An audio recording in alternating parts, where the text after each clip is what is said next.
miséricorde, la paix et l'amour vous soient multipliés en abondance.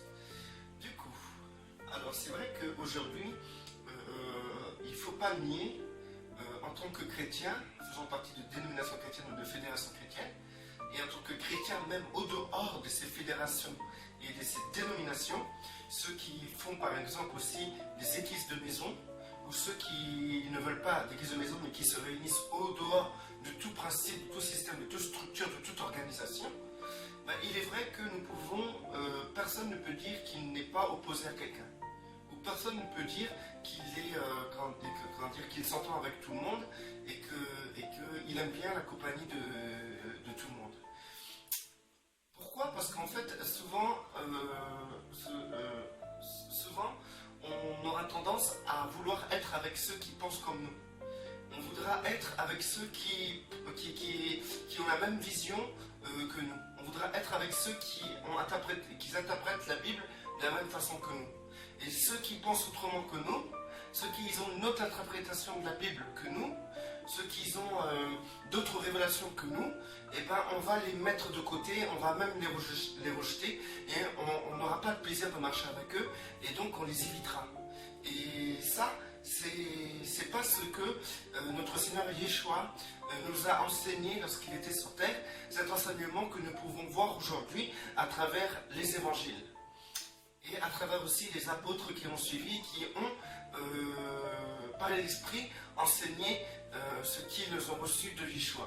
Du coup, cette forme, ce comportement est un comportement de division.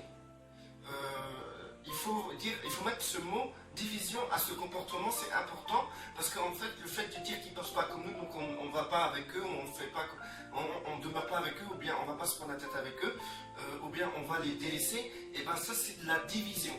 C'est pas agir sagement, parce qu'aujourd'hui nous disons que nous sommes sages, parce que s'ils ne pensent pas comme nous, bah, on trace notre route avec ceux qui pensent comme nous, et ça c'est de la sagesse. Non, ça c'est de la division.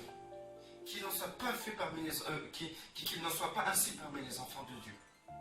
Que notre relation avec les autres personnes ne soit pas basée sur une structure.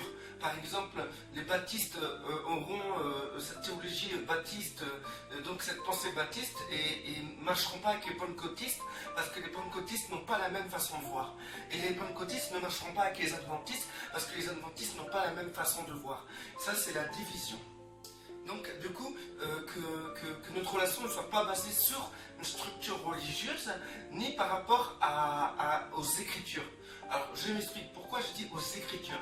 Parce qu'il faut savoir qu'aujourd'hui, il y a un contexte. Le contexte, c'est qu'aujourd'hui, n'importe qui a accès à la Bible.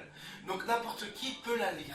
Et ces gens qui la lisent peuvent en faire leur propre interprétation ou une pseudo-interprétation ou une bonne interprétation. Mais du coup, quand les personnes vont se réunir au nom de notre Seigneur Yeshua, ils vont commencer à partager et à voir qu'il y a divergence d'opinion. À partir de là, il y aura frustration. Et qui dit frustration dit que les personnes vont commencer à se regarder autrement. Plus comme des frères, mais comme des personnes opposées à leur manière de marcher, à leur manière de voir. Et il est évident, soyez honnêtes envers vous-même, qu'on ne désire pas au fond de nous demeurer avec des personnes qui pensent le contraire de ce que nous on pense. Du coup, ça engendre des comportements charnels dans lesquels on sera induit à se diviser et à chercher et à vouloir raffermir les contacts dans lesquels les personnes pensent comme nous. Du coup, ça crée des groupes, ça crée des sectes. Quand qui dit secte, c'est pas les sectes comme on entend aujourd'hui. Si vous voulez, ça crée des groupes avec chacun leur théologie. Christ, Yeshua n'a jamais voulu que ça se passe comme ça entre nous. Quand on voit les apôtres qui étaient disciples de Yeshua, ils n'étaient pas tous au même niveau, et en plus de ça, parfois ils se contredisaient. Et ça arrivait même plus tard avec Paul et Pierre. Du coup, Du coup, même Paul, il s'est séparé avec une personne, avec Marc, parce que il pensait pas pareil.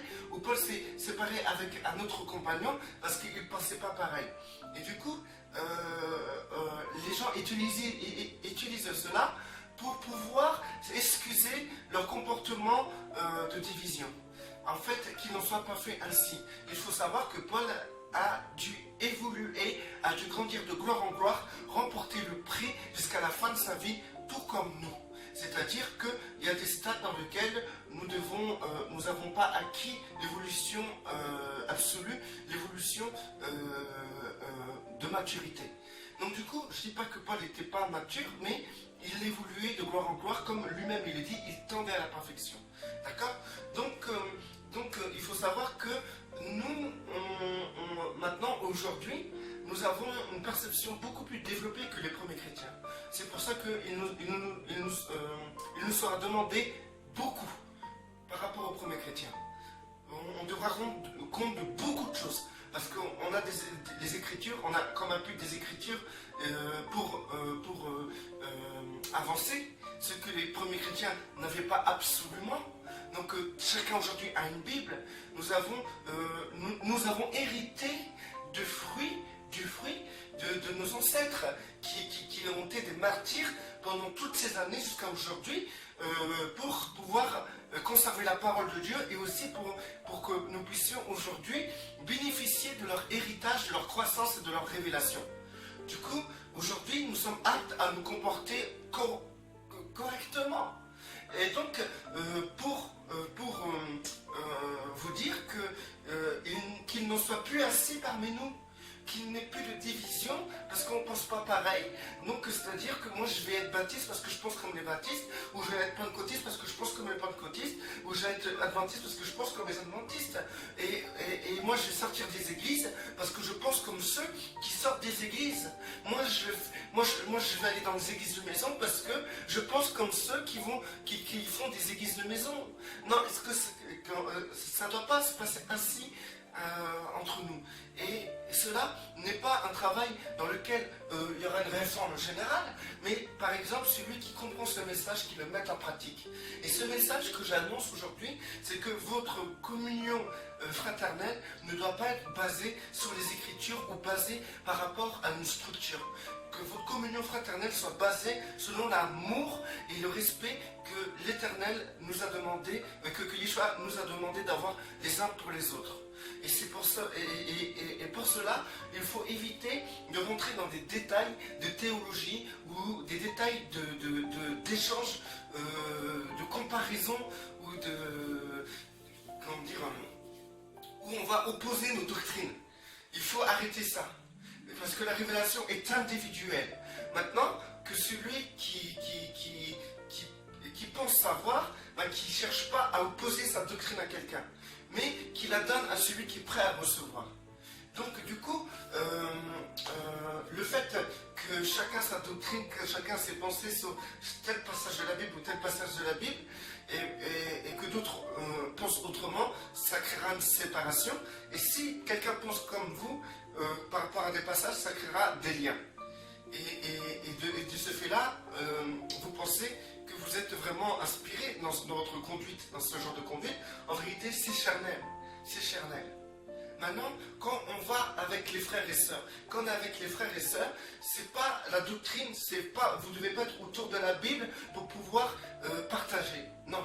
Si vous voulez vraiment être à même pied d'estal, que le plus grand porte le plus faible. Et pour porter le plus faible, c'est pas en lui imposant votre doctrine, mais plutôt en étant rempli du Saint-Esprit et en laissant le Saint-Esprit s'exprimer à travers vous. Car c'est le Saint-Esprit c'est le Saint-Esprit qui sonde l'Esprit de Dieu, et c'est seul Dieu connaît les êtres humains. Et il faut savoir et tout que si vous voulez aider votre prochain, si vous voulez être uni avec votre prochain, il ne faut certainement pas débattre sur la Bible, ni opposer vos doctrines, parce que vous allez vous diviser. Ça c'est certain. Et combien de fois ça peut arriver? Maintenant, si vous voulez être unis, c'est dans l'esprit que vous pouvez être unis. On peut être unis que dans l'esprit, et non dans la théologie, ni dans des doctrines, ni dans des débats bibliques, ni ni en partageant ou en opposant nos doctrines ou nos révélations. Non, ça ne se passe pas ainsi. Ça doit se passer par inspiration. C'est-à-dire que c'est dans l'esprit que nous sommes un. Nous sommes un dans l'esprit. Donc, c'est-à-dire, si on veut garder cette unité, il faut que nous restions dans l'esprit. Si nous commençons à nous servir autre chose que l'esprit pour nous lier, dans ces cas-là, il y aura au bout d'un moment division, car la chair est instable. La chair, d'un moment ou d'un autre, va se rebeller ou va refuser de continuer avec telle personne ou telle personne. Maintenant, si vous vous retrouvez à un endroit où il y a des tas de débats, où tout tourne autour de la Bible, dans ces cas-là, ça va être compliqué parce qu'en fait, vous aurez envie de dire ce que vous pensez et vous allez au final savoir que vous ne pensez pas pareil et ça va créer inconsciemment des difficultés de relation.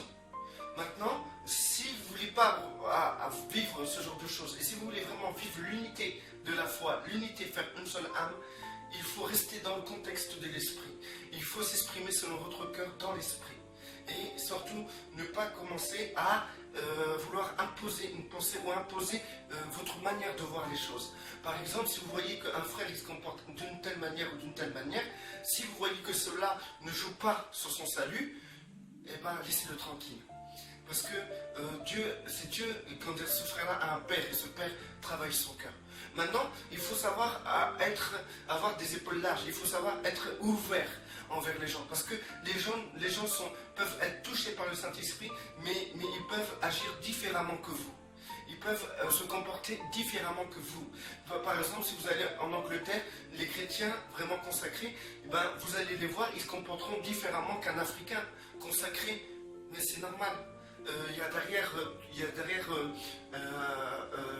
toute une, je dirais pas culture parce que c'est assez charnel, mais il y a derrière ça,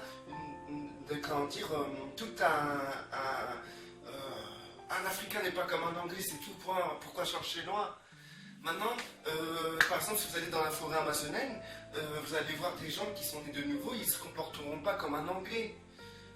C'est vrai, on peut le dire en gros que c'est un peu une question de culture, parce que même notre manière de manger, même ce qu'on mange, ce qui nous entoure, nous influence quand même. Mais ça ne veut pas dire que la personne n'est pas remplie du Saint-Esprit. Donc par exemple, on va dire, oui, quelqu'un il va se faire un tatouage, on va dire, oui, lui, on va commencer à dire, lui, il a un problème avec Dieu, tout ça, c'est pas normal qu'il fait un tatouage et tout, que cette personne peut être plus remplie du Saint-Esprit que vous. Imaginez-vous si quelqu'un il vient au Seigneur, en fait il a tout plein de tatouages sur son visage comme on voit dans les gangs américains, il vient au Seigneur, ces tatouages ne vont pas disparaître, à part s'il y a un miracle bien sûr, mais ils ne vont pas disparaître. Donc le gars il va se mettre à prêcher la parole avec plein de tatouages sur la tête. Vous allez le juger, vous allez dire mais lui vous avez vu il a plein de tatouages sur sa tête et tout, donc c'est bizarre et tout, il ne doit pas être inspiré du Saint-Esprit en fait, c'est pas possible, quelqu'un qui est comme ça, qui est rempli du Saint-Esprit. Vous savez, les tatouages ça disparaît pas comme ça, hein. Donc c'est un exemple, les tatouages, ça peut être n'importe quoi, ça peut être une manière de s'exprimer, ça peut être une manière de penser, ça peut être une manière de se comporter. Et si, par exemple, l'Africain qui est très tactile, qui parle fort, il va devant un Anglais qui est très discret et qui est très distant, ça va créer un choc. Ça va créer un choc. Et ce choc est dû à une faiblesse d'ouverture. C'est une faiblesse de la personne qui est choquée, c'est pas celui qui s'exprime qui est faible, mais c'est l'autre qui est choqué. Parce qu'en fait, elle est fermée d'esprit. Donc, il faut vraiment s'ouvrir. Il faut s'ouvrir aux gens qui sont différents. S'ouvrir. Parce que le Saint-Esprit, il peut se révéler à n'importe qui. Un SDF par exemple. Un SDF, il y aura une manière de vivre, il sera rempli du Saint-Esprit, mais pourtant il sentira mauvais. Ça se peut que des gens ils sont remplis du Saint-Esprit, prophétisent, tout ça et tout, mais ils sentent mauvais. Et parce qu'ils n'ont pas une hygiène adéquate, ou bien parce qu'ils n'ont pas... pour eux, ça ne les dérange pas de sentir un peu la sueur, de sentir l'homme. Mais par contre, en Europe, il a le déo, tout ça, c'est important de mettre le déo. Mais est-ce que le Seigneur Yeshua avait du déodorant lorsqu'il allait dehors, lorsqu'il allait prêcher? Il devait sentir un peu des aisselles, non? Bon, pour vous dire et tout que la relation ne doit pas être basée sur... pour aller plus vite, la relation doit être basée simplement sur le Saint-Esprit. C'est-à-dire dans l'Esprit. C'est que dans l'Esprit que nous sommes unis. Et il faut une grande ouverture de compréhension des choses. Il faut voir large. Il faut voir très large. Celui qui voit très large et qui reste dans le domaine de l'esprit, c'est quelqu'un vraiment qui portera beaucoup de fruits et qui bénira énormément de personnes. Mais maintenant, arrêtez d'opposer vos doctrines, de vous opposer vos doctrines. Quand vous voyez quelqu'un, arrêtez de débattre sur la Bible ou de vouloir savoir qu'est-ce que l'autre il fait ça, la femme elle doit faire quoi, l'homme il doit faire quoi, etc. C'est inutile. Soyez plutôt remplis du Saint-Esprit et le reste vous sera donné. Voilà, que celui qui est béni reste béni, que celui qui n'est pas béni soit béni au nom puissant de notre Seigneur Yeshua pour la gloire du Père seul.